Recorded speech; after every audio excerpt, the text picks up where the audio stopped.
professionnels, pourquoi ne sont-ils pas, plus répandus, s'il vous plaît? Nous allons commencer dans quelques minutes.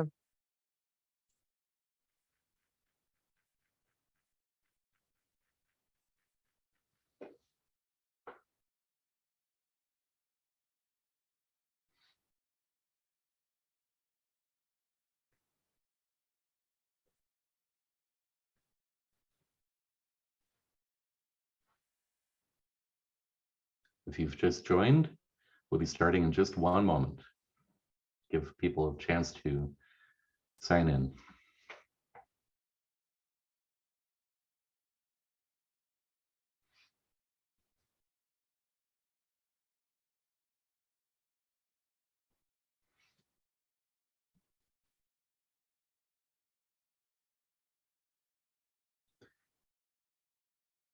Okay, well, I think I can go ahead and get started now.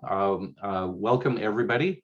Good morning, good afternoon. Bienvenue à toutes et à tous. Bienvenue à toutes et à tous. Je m'appelle Doc Fenton et je suis le directeur exécutif du CCIH. Et avant de commencer, on peut aller vers la prochaine le diapositive suivant. Il y a de l'interprétariat en langue française en bas de l'écran. Et si vous avez besoin de cette caractéristique, vous pouvez l'utiliser. Diapositive suivante, CCH est un réseau international avec 150 organisations avec des membres individuels qui cherchent une perspective basée sur la foi. Nous travaillons sur la plaidoirie et nous sommes basés au Washington DC et nous travaillons ensemble. Et aujourd'hui, nous sommes vraiment excités de faire cette conférence, ce webinaire de ce qui est vraiment commun. Et nous sommes avec nos partenaires de Ally Sisters et d'autres associations au Kenya et un réseau pharmaceutique. C'est une conversation sur laquelle nous allons travailler et pour ceux qui ont besoin, le fait d'élargir le partenariat. Quelques détails en ce qui concerne notre conversation.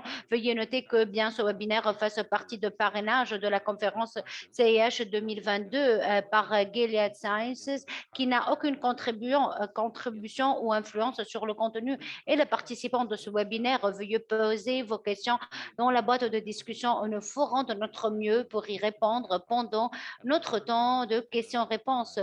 J'ai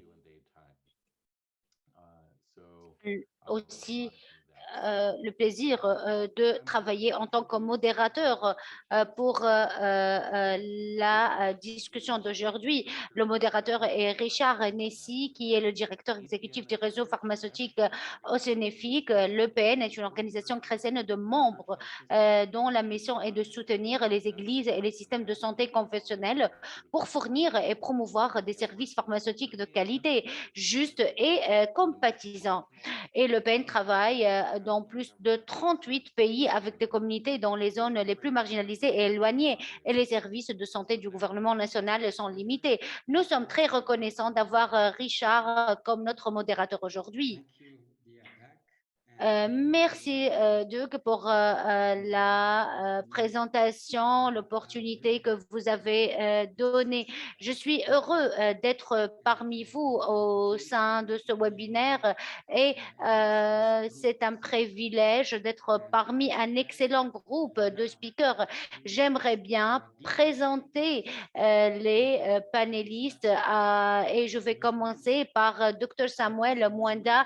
Dr Samuel Mwanda est le secrétaire général de la Christian Health Association de Kenya, Tchad, et qui a utilisé ses compétences et sa passion pour renforcer les capacités des leaders émergents dans le domaine de la santé et pour défendre le rôle important des organisations confessionnelles dans la fourniture de services de santé de qualité aux populations les plus vulnérables en Afrique. Grâce à son leadership au sein du consortium des services de santé avec un protocole d'accord qui a été signé entre le gouvernement du Kenya et les professionnels. Notre deuxième panéliste, sœur Kathleen Keitin, est une infirmière sage-femme qualifiée et membre des sœurs missionnaires de Notre-Dame apôtresse. Elle est administratrice au centre de soins de santé primaire de Pugissi de Tanzanie et s'occupe de plus de 3000 personnes vivant avec le VIH. Elle a fait partie du programme de dépistage et de traitement et elle a aussi assuré une initiative de collaboration entre les diocèses de Chianga, Gilead Sciences, Saint-Stéphane Trust et elle a aussi se rend souvent en moto dans les zones reculées pour promouvoir le dépistage de masse de VIH et d'offrir le traitement. Notre troisième panéliste, c'est mademoiselle Sinit Meshoum, qui est la responsable de l'engagement des systèmes de santé chez GL de sciences. Sinit est un leader senior dans le domaine des soins de santé. Elle a 15 ans d'expérience dans la conception de systèmes de santé, la recherche en politique et la gestion de projets. Elle a travaillé avec des parties prenantes dans ces pays. Elle a travaillé aussi avec le ministère de la Santé, des Finances, des réseaux de prestataires publics et privés aux États-Unis, en Afrique subsaharienne et en Asie du Sud-Est. On a de la chance d'avoir nos trois panélistes. J'aimerais bien ouvrir notre session maintenant avec quelques questions. Ma première question est pour Monsieur Dr Samuel Mwenda. Quels sont les principaux défis auxquels Tchak est confronté et potentiellement OIR en général pour améliorer l'accès aux soins dans le pays à faible revenu? Merci Richard. Bonjour, bonsoir à toutes et à tous. C'est un plaisir de faire partie de ce panel. Je m'appelle Samuel Mwanda, je travaille pour le réseau Tchak au Kenya. C'est un réseau très coûteux, des facilitateurs de santé sur plusieurs niveaux, sur des communautés, pour sponsoriser les centres de santé de base et aussi sur le niveau de l'apprentissage et de la formation. Au niveau de notre réseau, nous avons plusieurs défis. Nous avons travaillé avec des pays à faible revenu, avec des pays avec des défis économiques. Un des défis que nous avons, ce sont les ressources. Il n'y a jamais assez de ressources pour financer le système de santé et le coût est en train d'accroître dans les régions rurales et dans les zones rurales et nous ne pouvons pas offrir les besoins de base. Le financement est clé. Deuxièmement, ce sont les capacités. Le nombre n'est pas suffisant. Il y a toujours un besoin pour le renforcement de capacités, pour renforcer les compétences, de rajouter de nouvelles atouts. Et les nouveaux défis que nous avons sont pour élargir les installations et au niveau des services de santé et avoir des installations sanitaires avec une bonne qualité est un défi. C'est une condition dans plusieurs pays, mais en Europe, c'est très facile. Donc, la deuxième partie, c'est en ce qui est en relation avec la technologie. La technologie est en train d'évoluer sur une base journalière. Quels sont les équipements que nous avons, la gestion des informations et les changements technologiques que nous avons, desquels nous avons besoin et le soutien que nous souhaitons avoir pour assurer la connectivité. En termes d'infrastructure, les efforts sont en train de s'améliorer.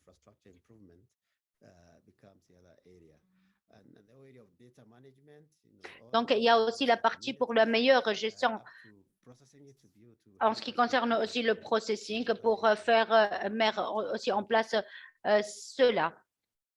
Nous vous remercions. Docteur Moina, comment les partenaires avec le secteur privé ont-ils aidé Tchak à surmonter certains de ces défis? Pouvez-vous nous donner un exemple en ce qui concerne ce genre de partenariat? Merci, Richard. Tchak, dans sa nature, a pu établir plusieurs partenariats avec plusieurs prestataires sur plusieurs niveaux, sur des zones géographiques bien différentes. Nous avons mis en place un partenariat avec Bishop de la Kenya. Donc, c'est une organisation qui est intitulée MED. Le partenariat est une de notre stratégie clé. Tchak, c'est de faire un partenariat qu'on a fait avec le gouvernement, autre secteur, autre soutien qui a été fait, d'autres institutions financières aussi. Et nous avons joué un rôle clé dans le secteur. Le secteur privé nous a fourni de donner des valeurs ajoutées dans le secteur de la santé. Et nous avons eu des partenariats avec le secteur privé. Et pour nous, le partenariat était sur plusieurs niveaux. Il y a des partenariats au niveau des installations sanitaires. Je vais vous donner un exemple.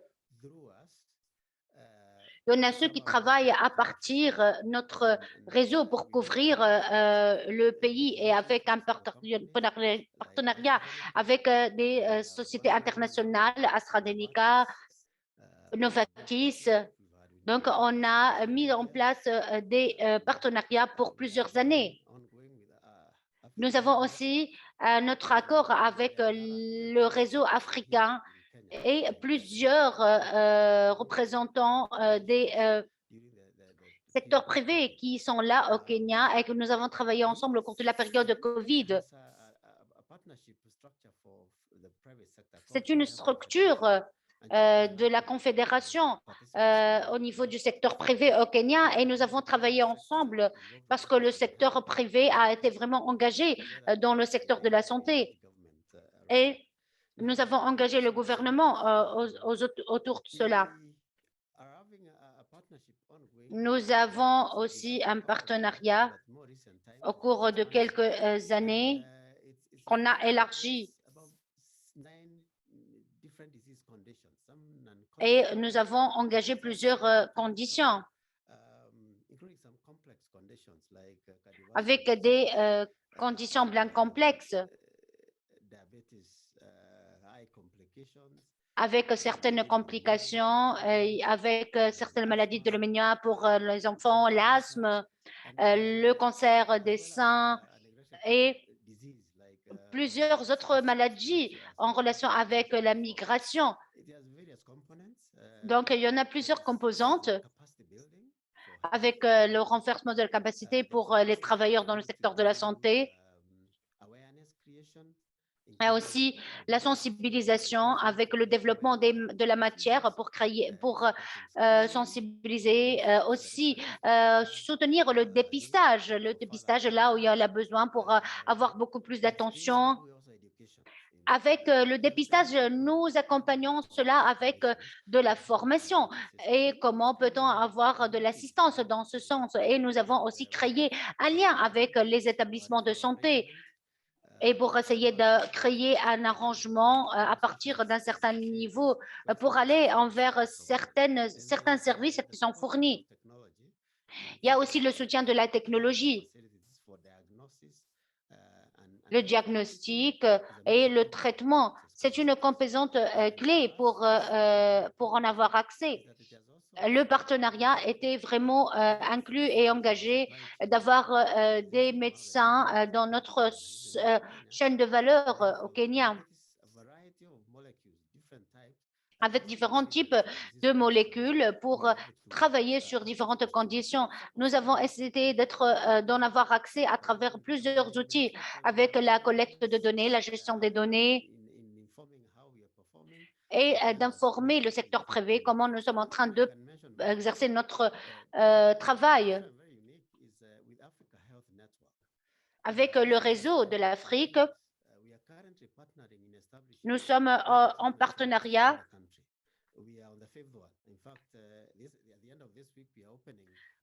À la fin de cette semaine, nous allons avoir, on était vraiment bien équipés en termes d'infrastructure. Nous avons mis en place un système et nous avons ramené un staff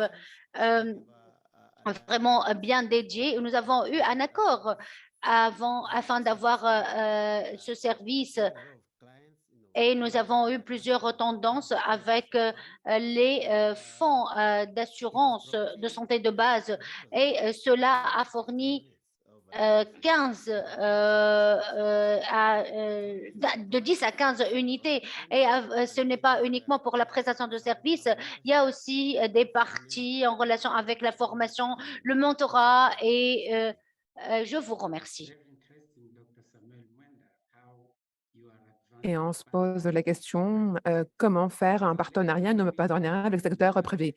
On va revenir vers vous, mais permettez-moi de poser ma question à notre sœur Clayton. Vous pouvez nous dire un peu davantage sur le programme et le traité de Tanzanie et comment le Gilead a commencé un partenariat avec cette consorie et pourquoi ces partenariats ont réussi, à vrai dire? Merci. C'est un privilège d'être parmi vous aujourd'hui. Notre réseau n'est pas aussi bien, le réseau d'Internet. Donc, dites-moi, faites-moi savoir si vous m'écoutez pas bien. Alors, vous m'avez posé 3, 4 questions. Alors, ce projet, c'est un partenariat innovant entre Vatican à Rome et les scientifiques de Gilead. Et c'est un projet qui vise à combler l'écart en mettant en place des tests et des conseils et approfondir pour pouvoir diagnostiquer l'innovation du VIH en Tanzanie, Shenga et Sumia, les 2 régions concernées par ce programme. Et pour mettre en œuvre le projet et renforcer déjà les services qui sont déjà en cours, à la fois le Vatican et notre Gilead ont conjointement mis main dans la main avec l'équipe, avec l'Amsterdam Institute du Global Health, les docteurs d'Afrique, le Shinyanga et toutes les organisations confessionnelles de notre consoeurs, avec le ministère également de la Santé et le programme d'aide de l'USAID et pour être en conforme avec les lignes directives de l'OMS. Les personnes qui sont en première ligne de ce projet. Je pense que le succès de programme s'explique par un partenariat multisectoriel innovant, travailler ensemble dans un esprit de collaboration et par-dessus tout, la passion pour améliorer la vie quotidienne des personnes qui vivent avec le VIH, le sida. Donc, l'équipe de travail a permis d'avoir accès à ces expériences de testing, d'expérimentation, de conseils pour plusieurs personnes et sur une période quinquennale et a établi des liens, plus de 3000 nouvelles patients diagnostiqués avec le VIH pour avoir les soins et les traitements nécessaires. Et 100% des femmes qui ont été diagnostiquées avec VIH en tant que positive, et une fois l'accouchement a été fait, le protocole sanitaire a été déclenché pour voir comment traiter et l'enfant et le bébé et la mère. Ces 2 régions-là, Samia et notre région, ont en fait des actions de prévention et sont conscients de leur situation de VIH. Il y a un accroissement du nombre des patients et dans la suppression est doublement réduite. Et en tant que résultat, la transmesure verticale a été réduite. Une partie intégrante de ce projet, c'est l'introduction ou l'intégration de ces partenaires, c'est-à-dire ces partenaires nous ont mis face à une rencontre et un frottement avec les structures de fourniture de services et avec un niveau central pour aller à un niveau local, pour apporter les soins nécessaires. Et là où on travaille, c'est un village rural dans la région de Xinjiang. Et nous avons commencé avec 8 clubs avec plus de 800 personnes qui assistent. Et en 2017, on a plus de 2000 patients qui vivent avec le VIH et qui avaient joui de soins. Mais sous le cadre du projet de 2020, nous avons plus de 3200 personnes qui jouissent de ces soins. Et vous savez, le projet en fait, aide au niveau en termes d'infrastructure et du corps professionnel. Vous savez, c'est des villages, en fait, c'est difficile d'avoir un personnel qui accepte de travailler là-bas. Donc, c'est très difficile d'avoir des docteurs et notamment les spécialistes. Maintenant, en 2022, nous avons deux cliniciens, deux médecins et 22 infirmières. En fait, les soins pour les patients, c'est vraiment amélioré. Et j'espère que j'étais en mesure de répondre à votre question. Parfait, très, très, très bien. Oui, c'est un très bon, une étude de cas très importante sur le partenariat, la collaboration pour améliorer l'accès. Et une dernière question, s'il vous plaît. Je voudrais vous adresser, Kate. Quels sont les enseignements tirés et quelles sont les recommandations que vous avez tirées que vous pourrez partager avec nous pour des partenariats futurs entre le secteur privé et le secteur confessionnel? En fait, pour parler des enseignements tirés, j'ai un proverbe africain. Si vous voulez aller dans un sens accéléré, faites-le tout seul. Si vous voulez aller plus loin, faites-le ensemble. Ça décrit l'importance du partenariat avec plusieurs secteurs. On peut aller plus loin jusqu'à la dernière borne. Je sais plus qu'avant que les PPP doivent joindre les organisations professionnelles pour fournir et atteindre un objectif social, et un partenariat multisectoriel avec tous les secteurs impliqués sera plus efficace et atteindra des objectifs plus pertinents lorsque les personnes, dans le cadre de partenariat, se rejoignent les personnes des autres pour des objectifs et non pas dans un sens de concurrence, et de dédier de leur temps de leur qualification, de leur processus de réflexion créative et de la mobilisation de ressources. Et tout ceci oriente ce partenariat. On a besoin d'avoir confiance en Dieu et de confiance en le processus notamment de réseautage et d'établissement des liens. Et d'après mon expérience, le changement est vraiment profond et donnera des résultats vraiment concrets, et le changement se passera réellement. Alors, j'ai eu d'expérience à travers l'expérience d'expérimentation. Et le deuxième point, c'est que chaque secteur pourrait accomplir un rôle dans la communauté de la santé. En fait, on ne doit pas attendre que voilà, il y a des espaces traditionnels ou des rôles. En fait, la fourniture de services, c'est une approche centrée sur la personne, mais les services pour le VIH, c'est des personnes qui vivent avec le VIH, le SIDA, et de réduire le fardeau pour les installations sanitaires et pour les patients en premier lieu. Et de ceci nous a permis de maximiser les ressources qu'on pourrait déployer au niveau des régions rurales et de changer les positionnements des responsabilités de dépistage et ne plus avoir un petit noyau, d'élargir le corps professionnel, infirmières, spécialistes et autres. Nous étions en mesure de réduire la cadence de la transmission et de renforcer le bien-être de notre communauté et la force qu'a notre communauté. Et voilà, c'est ce que j'ai à vous dire. Parfait. Très intéressant de voir comment un partenariat appuyé pourrait parvenir aux objectifs. Et cette déclaration, faire confiance en Dieu et en processus, j'aime bien cette citation. Alors, Semit, merci d'être parmi nous, d'être dans Gilead. Et j'ai 2 questions pour vous avant de partir à la série de questions suivantes. Alors, comment les partenariats entre secteur privé et organisations confessionnelles est à une nature différente par rapport aux partenariats noués avec le gouvernement ou les fournisseurs de services qu'on trouve dans le secteur privé? Merci. Merci, Richard, pour la question. Encore une fois, je suis vraiment ravie et enthousiaste de participer à ce panel. Alors, je ne sais pas si c'est vraiment que c'est une nature différente de partenariat, parce que a notamment les principes, est-ce que les principes sont différents? Ce qu'on voit au niveau de notre FBO, il y a une partie critique de la communauté, différentes manières du secteur privé n'est pas intéressé. Et on sait que les organisations confessionnelles jouent un rôle important, notamment à apporter un changement pour les vies des personnes et pour les messagers. Donc, ça dépend de où vivent les membres de la communauté. On sait également que les groupes confessionnels voudraient apporter davantage de soins à leur communauté.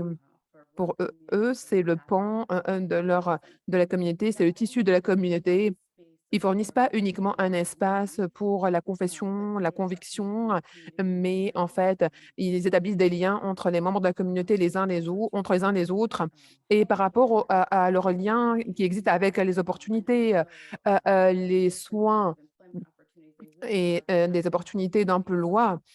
Donc, pour Gilead, on sait que nous avons besoin d'être à l'écoute et travailler avec la communauté qu'on est en train de servir. Et les communautés confessionnelles, c'est des communautés desquelles on apprend beaucoup. On s'adresse à nos partenaires en Tanzanie et c'est ce qu'on a fait et ça a eu des résultats très importants en termes de impactants lorsqu'on a travaillé en Tanzanie. Donc, on comprend l'importance, la signification de cette communauté pour être en mesure d'avoir accès et de percer les personnes qui ont besoin d'aide réellement.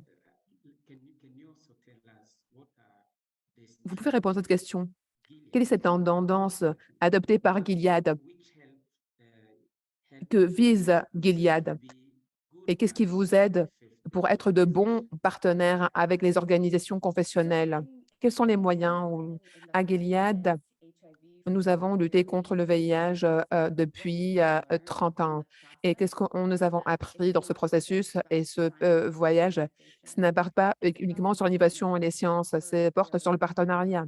En fait, c'est ce qu'a évoqué le panéliste précédent et des approches qui mettent l'accent sur le partenariat. Il s'agit de s'engager avec les communautés, notamment les communautés qui sont impactées par le VIH, et s'engager dans une discussion où l'axe est les communautés, comprendre les réalités, être à l'écoute et travailler ensemble de manière conjointe pour relever les défis et atteindre les objectifs, le bien-être. Donc, on ne vient pas avec des scientifiques et des approches innovantes. Ce n'est pas suffisant. Nous avons également de série de valeurs qui est axée sur la communauté. Donc, c'est une approche de Gilead et ça, c'est le set de valeurs que nous avons de Gilead pour traiter avec les communautés. Merci. Merci, Sénit. Donc, un travail axé sur les communautés et le système des églises, vraiment, et dans son essence de travail et avec les communautés. Je voudrais attaquer la dernière série de questions avant de céder la parole aux participants et à l'interaction. Je voudrais à tous nos intervenants et intervenantes. Elle avait commencé par Tamwanda, après notre sœur Kate et après Sinita. Et l'une des questions porte sur pourquoi vous pensez que ce partenariat, comme l'a dit le docteur Mwanda, qu'ils ont commencé récemment à nouer des partenariats avec Novartis. Pourquoi vous pensez que de tels partenariats entre FBO et le secteur privé ne sont pas toujours très répandus? c'est-à-dire entre les organisations confessionnelles, le secteur conventionnel et oui, je suis là. Merci pour la question. Je pense c'est nous, en tant qu'organisation confessionnelle, et ça dépend des deux, et le secteur privé également. Donc, de notre côté, et à travers les années, on perçoit le secteur privé, c'est un secteur qui s'intéresse aux transactions commerciales. Peu importe ce qu'ils font, c'est le motif, c'est la profitabilité. Et pour nous, en fait, nous sommes organisation confessionnelle basée sur la foi. Donc, nous sommes engagés à fournir de la charité, autrement dit, des services sociaux en ciblant les chômeurs, les pauvres. Et on n'a pas les moyens qui sont dotés au secteur privé. Alors, avec l'écoulement de temps, c'est pas notre système. Il y a plusieurs domaines où il y a un terrain commun qui peut nous unir. Le secteur privé, par exemple, dans le développement, dans l'innovation, il y a plusieurs innovations qui sont très bien informées, qui se basent sur des preuves, basées sur des recherches qui ont été déjà conduites. Et certaines innovations sont très appropriées et adéquates. Ça nous aide à avoir accès aux personnes qui sont écartées, éloignées et auxquelles on ne pouvait pas avoir accès. Donc ça aide pour la communication. Donc ça fait revivre. On ne pouvait pas faire ceci, par exemple, communiquer avec des personnes sur son téléphone portable. C'est un exemple parmi d'autres. Nous avons réalisé que plusieurs des opérateurs sont du secteur privé. Donc, même le secteur privé, que ce soit à un niveau inférieur ou supérieur, regorge de ressources et d'expertise pour nouer des partenariats parce que nous travaillons sur terrain, nous avons notre raison, nous avons des systèmes qui sont déjà engagés et desquels nous, on dépend et desquels eux dépendent. Donc, ils ont des produits, des innovations qui, pour avoir accès aux communautés, aux régions auxquelles il n'y avait pas accès. Donc, il y a certains qui ont des systèmes assez avancés, par exemple, par rapport à la chaîne d'approvisionnement des jardins d'enfants. Donc, il y a eu, ils étaient en mesure de distribuer tout ce dont cette communauté avait besoin en matière de médicaments. Donc, ça facilite, ça aide, hein. Merci. Notre sœur Kate, vous pouvez apporter une réponse à cette question, s'il vous plaît? Merci. Avant 2017, j'aurais dit oui. Il n'y avait pas de point en commun, mais je parlais de ma propre expérience. Et selon mon opinion, ce partenariat ne sont pas, pas si recommandants ça. Nous, en tant que sœurs, nous avons toujours travaillé en étroite collaboration avec le gouvernement central et notamment local. Et ils nous ont fait connaître plusieurs groupes comme le service de promotion, le service de santé, la FECI, Baylor, plusieurs ONG qu'on a appris à connaître à travers le gouvernement. Et puisque nous sommes une congrégation internationale, nous avons toujours des personnes qui ont conféré et appuyé, consolidé notre mission, mais à un niveau inférieur. Mais lorsque nous avons commencé l'expérimentation et les traitements, nous avons commencé les partenariats et c'est devenu à une plus grande échelle. Ça nous a permis de se développer et de s'adresser à un éventail plus large de personnes. Donc, nous travaillons avec des volontaires. Chaque année, nous avons des volontaires qui viennent de plusieurs pays. Nous avons des volontaires pour le projet. Donc, il y a des volontaires ont commencé à venir de la Chine, du Japon, de la Pologne et des États-Unis. C'est des choses qu'on n'avait pas avant. Nous avons même des volontaires de l'Irlande et ils sont là. Et je pense qu'il y a en fait une conscience sociale commune qui commence à régner, se disséminer dans le secteur privé. Et plusieurs veulent aider et à s'engager dans le cadre du partenariat et à travailler ensemble et mettre leurs services commerciaux pour servir cet objectif. En fait, nous sommes toujours en train de viser ce dernier kilomètre, la dernière borne à atteindre avec, grâce à leur appui du secteur privé. ils sont des professionnels, ont l'expérience. Et nous également, nous sommes des professionnels, nous sommes des religieux, nous avons l'expérience. Mais nous avons, on va dire, un esprit éclairé. Lorsqu'on les embarque avec nous, le changement sera vraiment réel par rapport aux services fournis. Merci. Excusez-moi. Alors, autre chose, je voudrais vous dire. Alors, par rapport à notre village, ce petit village écarté en Tanzanie, Gilead nous appuie. Nous avons en fait les services de promotion de services sociaux en partenariat avec la Fiki H Fund et la Fondation Glazian et la Fondation Nancy. Donc, il y a plusieurs organisations qui sont en train de se joindre à cause de ce partenariat qui a été bâti et noué. Merci. Sinit, je pense que vous allez dire un peu la même chose. Ce n'est pas aussi, c'est plutôt très commun, et ce n'est pas aussi réduit en termes de fréquence. Je voudrais dire la même chose et j'irai plus loin et pour dire que tout ce que nous avons entendu comme intervention de Dr. Samuel et de notre sœur, que les services qui sont fournis par les groupes confessionnels au continent africain sont significatifs et très importants. Donc, ici, il n'y a pas de partenariat, on ne pourrait pas atteindre nos objectifs et il n'y aura pas d'accès à ces communautés ciblées. Donc, il n'y a pas d'autre alternative pour nous.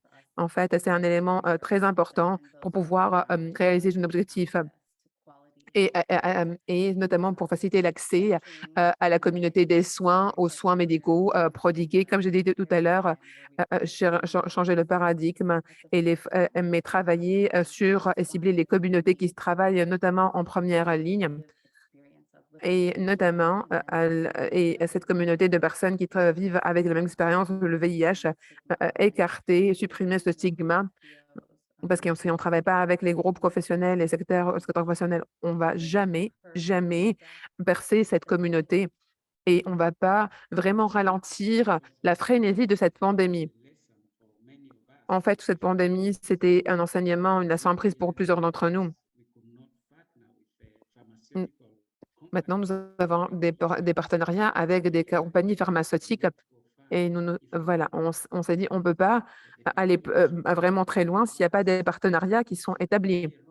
Chacun a un rôle à accomplir et se réunir nous permettra d'aller plus loin, comme ça a été mentionné. Merci pour ceci. Maintenant, je voudrais céder la parole à nos participants pour l'interaction. Donc, je vois qu'il y a plusieurs questions dans la rubrique de discussion. Et je vais commencer par lire les questions dans le chat. Et je voudrais, s'il vous plaît, répondre directement aux questions qui sont posées dans le chat box, puisqu'on est en train d'avancer rapidement. Donc, vous pouvez choisir les réponses directement du chat box. Une question de Salim. Elle voudrait savoir l'importance de tels partenariats, notamment avec la cancerie en Tanzanie par rapport aux défis à relever en Afrique. Alors, quels sont les défis qui ont été traités? Et s'il vous plaît, est-ce que vous pouvez vous expliquer pourquoi un partenariat entre le secteur confessionnel et le secteur privé et pourquoi ce partenariat n'est pas répandu? Je pense qu'on a apporté une partie de des réponses à une partie de cette question. Alors, Madame Kate, vous pouvez répondre à Sœur Kate, vous pouvez répondre à cette question, s'il vous plaît? Excusez-moi, accordez-moi une seconde. Alors, la question est de Salim Amissi. Elle voudrait connaître l'importance de tels partenariats. Je pense que nous avons répondu à cette question, notamment avec les groupes professionnels par rapport aux défis relevés en Afrique de l'Est. Alors, je vais revenir. J'ai passé 22 ans en Tanzanie et je vais revenir à un projet africain. Vous savez, en fait, un coq n'est pas amené à avoir une telle démarche pendant toutes ces années. En fait, On doit voir ces partenaires en tant que partenaires critiques pour pouvoir atteindre un objectif, notamment qui sont aux centres, dans la périphérie. C'est leur mission, ils sont appelés à faire ceci.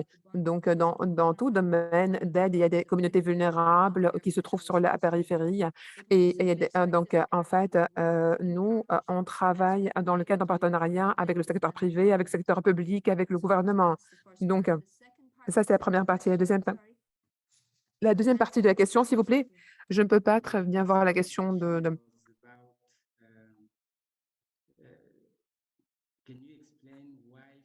Est-ce qu'on pourrait expliquer pourquoi le partenariat entre secteur privé et groupe professionnel n'est pas très commun? Je prendrai merci Kate, je prendrai une autre question d'un participant de TF1. Dearfound. Quelles sont les méthodes d'atténuation mises en place pour faire face aux défis que Dr Mwanda nous a relatés? Dr Mwanda, quelles sont les mesures adoptées? Vous avez évoqué une série de défis, n'est-ce pas? Merci. Alors, chaque secteur de santé connaît des défis, vous savez. Il faut commencer par les reconnaître, bien les définir, les identifier. Quelles sont les causes profondes de ces défis, de ces problématiques?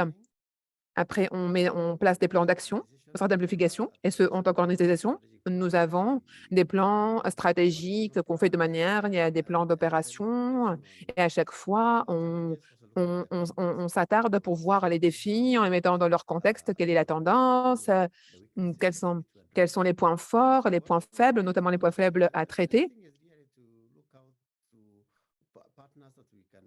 Il faut vraiment cibler les partenaires avec lesquels on pourrait collaborer, notamment les partenaires de financement. Donc, on les contacte, saisir les opportunités pour présenter nos suggestions, notamment pour les demandes de financement. Nous n'avons pas de grand financement, mais on essaie de gérer ce qu'on a comme financement de partenaires comme l'USAID, CDC, AFA, de quelques entreprises pharmaceutiques, du secteur privé, des organisations confessionnelles, des organisations lorsque ces opportunités. Mais nous n'avons pas cessé d'engager le gouvernement parce que le gouvernement a des responsabilités qui incombent au gouvernement. Ce sont des obligations qui sont prévues par la Constitution. Vous savez, comme vous le savez, la responsabilité du gouvernement ne peut pas être accomplie par le gouvernement tout seul. Donc, nous, on fait un travail avec eux de plaidoyer par rapport aux problématiques qui doivent être ajustées, les domaines où on peut vraiment apporter notre appui. Il y a des domaines de meilleure collaboration, on peut faire l'externalisation de services, les opportunités pour renforcer les capacités et pour les installations et l'infrastructure de la communauté de santé. Donc, on fait ceci avec les partenaires pour appuyer le secteur de la santé au Kenya avec des sessions de formation. Il y a des projets des projets de soutien et c'est ce qu'on fait sur une base régulière. En fait, nous avons une communauté de professionnels de santé et on essaie de mobiliser, utiliser ces ressources, le professionnel de santé, les ressources qui s'offrent à nous.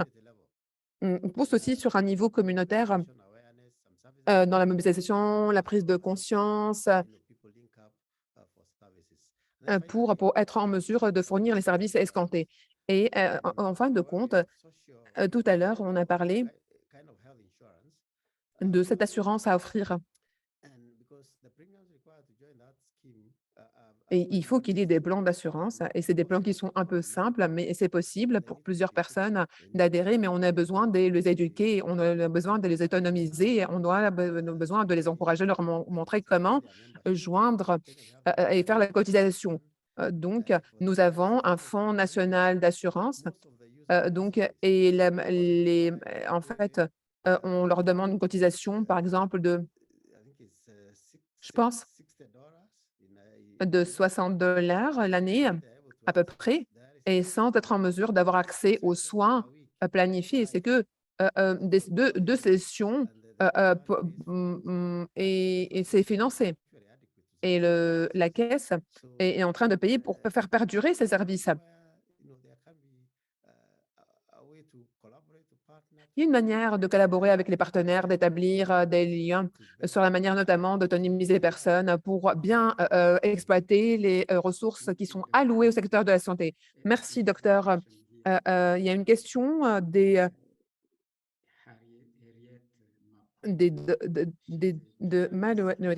elle est journaliste de Tanzanie. Elle voudrait savoir le contexte des efforts déployés par la Tanzanie pour à ce qu'il y ait souscription au plan d'assurance. Est-ce qu'il y a des manières que ces partenariats et ces approches innovantes pour percer plus de personnes et être souscrits à ces efforts? Elle voudrait savoir, pardon, Kate, est-ce que vous serez en mesure de répondre à cette question, puisque c'est une question qui s'applique à la Tanzanie, s'il vous plaît?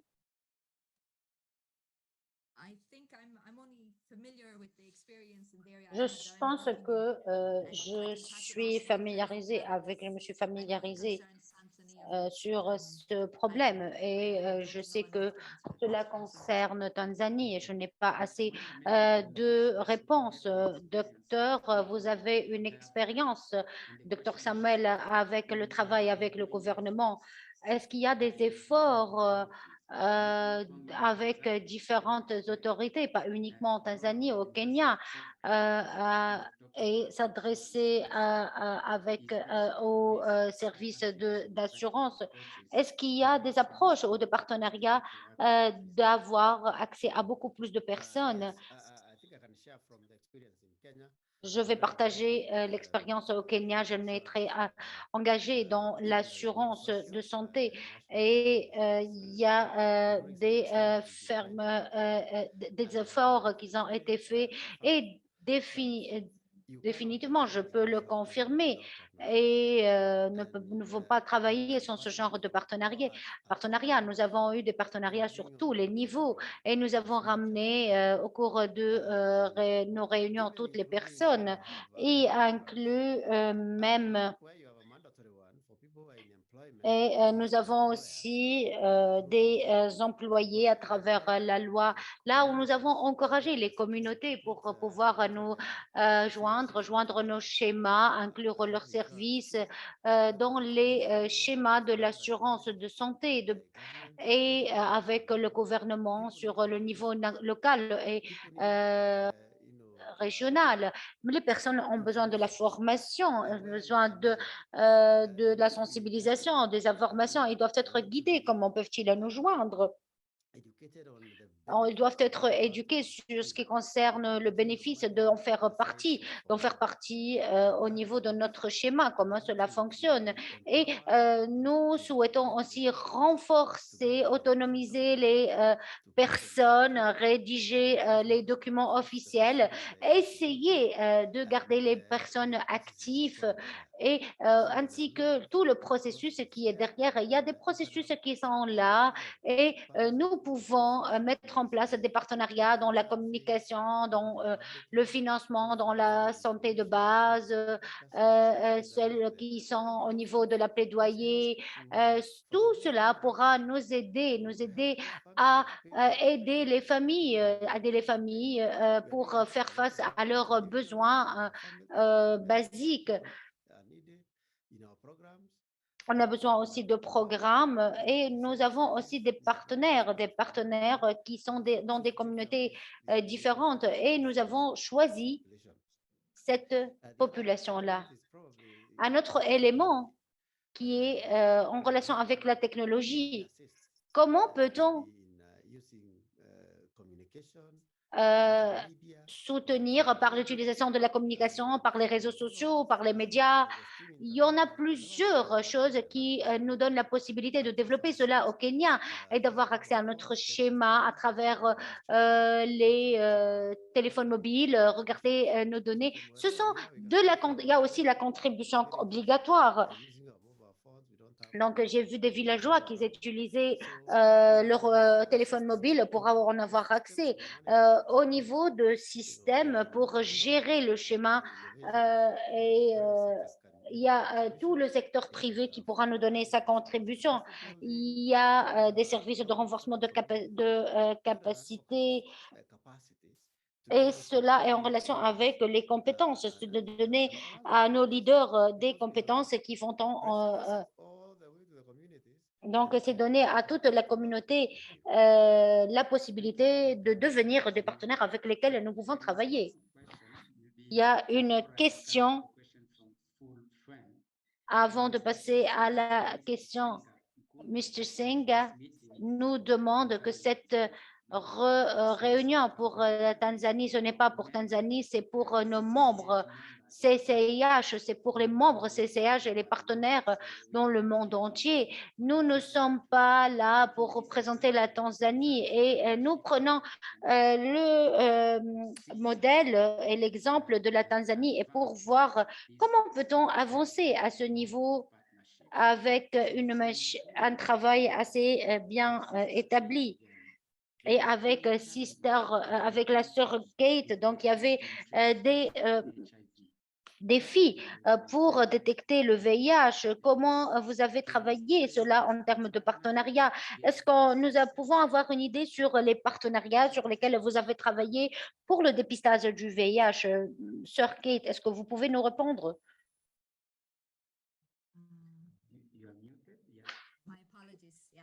Je m'excuse.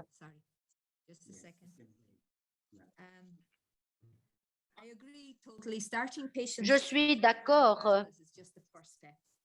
La toute première étape, donc le fait d'essayer de mitiguer et essayer de trouver et faire un dépistage du virus.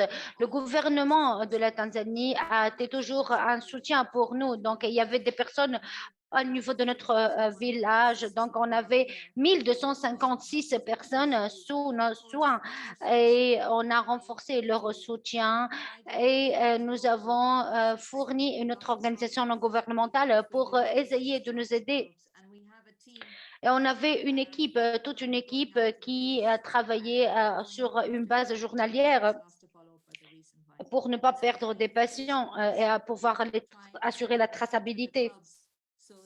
Et là où il y a des patients qui arrivent au club, plusieurs de nos patients peuvent aller vers d'autres installations sanitaires et d'autres communautés. C'est un défi. Nous avons une équipe et nous essayons de faire des révisions sur une base journalière. Et si les patients ne sont pas là pour les soins cliniques, ils peuvent les inviter et s'ils ne reviennent pas le même jour, donc ils peuvent aller vers le village. Est-ce que j'ai bien répondu à votre question? Merci beaucoup, Sœur Kate. Il y a une question très intéressante de la part de Sénit. C'est une des questions qu'on peut recevoir d'un temps à autre. C'est pour Sénit. Donc, en ce qui concerne l'industrie pharmaceutique, pourquoi Gilead avec pourquoi ils veulent CENIT pour eux comme étant une organisation à but non lucratif? C'est une question qu'on peut recevoir pour nous et pour des groupes à Gilead. Donc, en travaillant sur les équités et nous avons un souhait. Les personnes doivent avoir accès aux communautés et c'est un partenariat avec toutes les sœurs, comme l'exemple de sœur Kate, et qui sont en train de travailler sur des problèmes bien spécifiques. Ce n'est pas uniquement en ce qui concerne les médicaments, mais c'est en relation avec le renforcement du système sanitaire en général. Et d'essayer aussi à contribuer au système en se basant sur les objectifs par les gouvernements et par le ministère de la Santé. Nous souhaitons avoir donné accès à toutes les personnes Donc, nous aussi avons le souci de centraliser nos communautés. Nous essayons aussi de créer ce genre de partenariat. Nous sommes vraiment sérieux en ce qui concerne le fait de mettre en place des actions derrière notre engagement envers l'équité en santé. C'est pour cela qu'on a organisé cette organisation de renforcer le système de santé, de renforcement de l'équité. Donc, j'ai une expérience dans la santé publique et j'ai une idée sur le travail des ONG. Nous essayons de changer le processus, nous essayons de changer nos approches, nous essayons de changer nos habitudes. Et il y a un autre accélérateur. On doit penser d'une façon différente en ce qui concerne l'accès, le fait de faire des partenariats avec les FBO et essayer d'arriver à tout ce qu'on a oublié. On ne peut pas le faire tout seul. On doit avoir des partenariats avec les personnes qui sont en train de faire le travail le plus dur, le travail qui va être fait d'un village à autre, voir leurs besoins. Et nous avons reconnu le fait que nous pouvons faire cela. Et nous essayons de collaborer avec eux et de travailler d'une façon bien étroite. Et je vous remercie pour votre question. Je pense que nous avons un autre exemple de la part de TAG de CCH. On a commencé avec le partenariat avec Novatis, avec les expériences qu'on a eues en ce qui concerne les AMA et ils ont dit qu'on peut travailler ensemble, essayer de renforcer les partenariats et en faire partie de communautés. Et nous avons aussi mené des projets bien réussis dans 3 pays et je pense que c'est très bien si nous voyons les entreprises pharmaceutiques qui sont en train de mettre en place tout un système tout en incluant les parties prenantes. Seule chose, on doit avoir de la confiance et construire un lien de confiance. Et nous pouvons rester et essayer de s'encourager, essayer de mettre en place un dialogue durable. Toutes les sœurs qui sont ici avec nous, nous avons des partenariats durables au cours du temps. Nous travaillons vers un objectif cible et qui est vraiment commun, comme on a parlé aussi déjà de la foi, c'est le fait de construire une relation de confiance et essayer de la maintenir au cours du temps. Donc, je pense qu'on n'a plus le temps. Donc, j'ai vu des questions qui sont assez similaires de Stan Sambé qui est en français.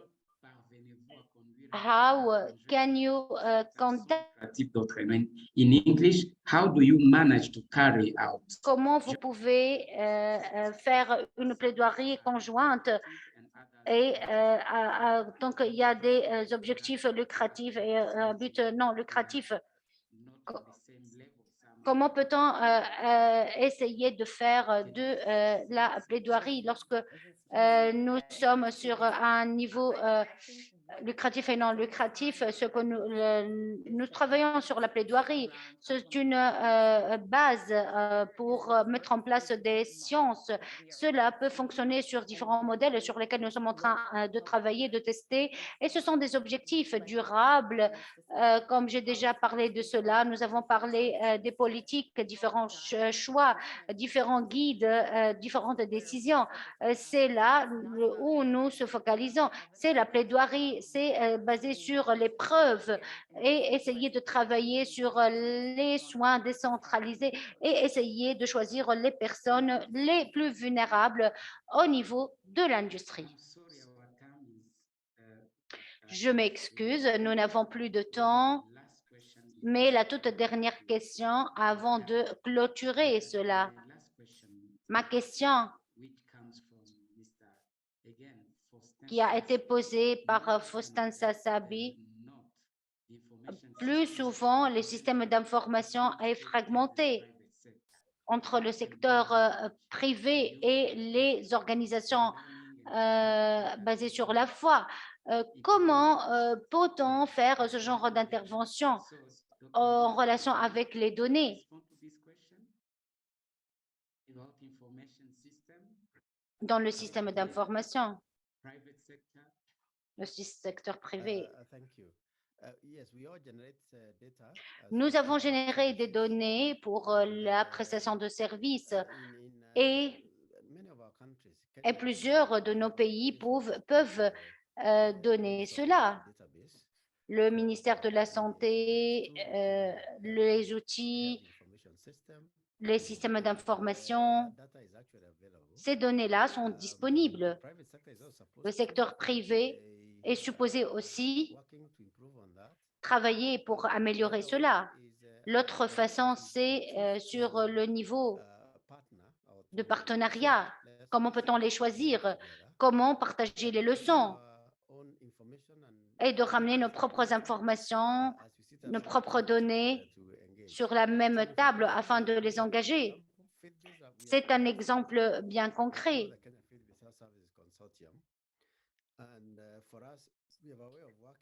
Pour nous, nous sommes conscients. On a des secrétariats et le secteur privé est bien organisé au Kenya. Nous avons une confédération et nous avons aussi des sous-secteurs comme l'association des hôpitaux, l'association des hôpitaux ruraux. Et au niveau de ces informations, nous étions capables de générer des informations. Cet engagement pourra être différent.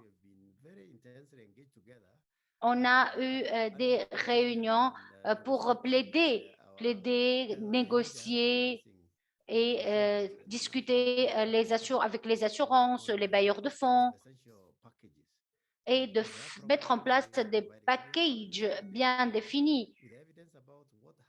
Et nous avons travaillé avec des preuves pour essayer de trouver des idées en ce qui concerne les coûts dans le secteur privé et on a utilisé tout ce qui est en relation avec l'assurance et nous avons mené des discussions bien progressives. Comment peut-on se rassembler? Quelles sont les preuves que nous pouvons mettre en place sur cela? En ce qui concerne la technologie dans notre système, on a travaillé ensemble d'une façon progressive. Cela pourra renforcer l'efficacité sur un point particulier. Nous pouvons partager des plateformes, nous pouvons partager aussi des leçons qu'on a apprises. Merci beaucoup. Je vous remercie. Donner la parole à Doug. Et je pense que donc, je vous remercie pour le fait de nous guider à travers ce webinaire. Donc, on a vu que le secteur et les FBO avec un certain partenariat et cela va accélérer nos opportunités avec une certaine reconnaissance de la passion partagée et l'importance de l'engagement des collectivités et des communautés. Parfois, nous pouvons parler en utilisant différents termes, différents échéanciers, différentes méthodes de travail et nous avons essayé d'améliorer les chances de réussite entre les partenaires et tout ce qu'on a vu aujourd'hui avec les sœurs, avec Dr Samuel, avec Sinit, avec les personnes qui ont été là et qui ont participé. Et ce webinaire a été vraiment bien enregistré et cela va être partagé sur notre YouTube et je vous remercie pour votre présence et je vous souhaite une